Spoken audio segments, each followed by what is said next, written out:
proposals I've outlined are not Democratic or Republican, liberal or conservative. In fact, earlier this week, one of the most conservative members of the Senate, Tom Coburn, announced his support for a balanced, bipartisan plan that shows promise.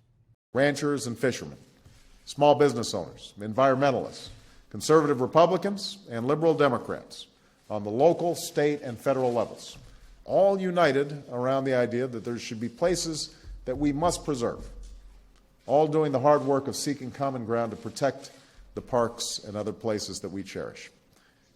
I will tell you that every serious Democratic and Republican, conservative and liberal economist that I spoke to believed very strongly that we needed a recovery package because what was happening was consumers, they had pulled back.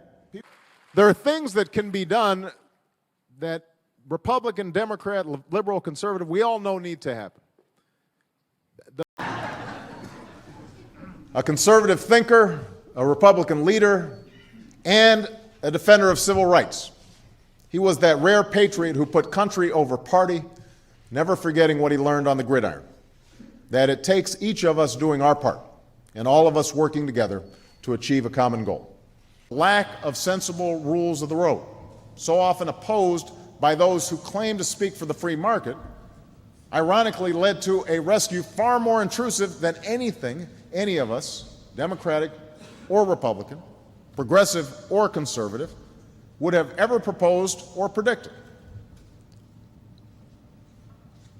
When pressed to define himself, he'd offer phrases like creative moderate or a liberal with a conservative bent.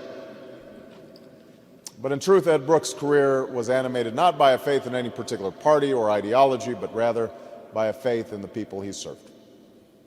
Now, at the same time, as I mentioned, most economists, Republican and Democrat, liberal and conservative, would say that had it not been for the stimulus package that we passed, things would be much worse. At a time when many believed that Harvard faculty had gotten a little one-sided in its viewpoint, she sought to recruit prominent conservative scholars and spur a healthy debate on campus. For those of you who've studied economic history and the history of the Great Depression, what Tom's referring to is, Roosevelt comes in, FDR comes in, he tries all these things with the New Deal, but FDR, contrary to myth, was pretty fiscally conservative. You've got folks who are conservative or liberal, different races, different religions, different backgrounds, but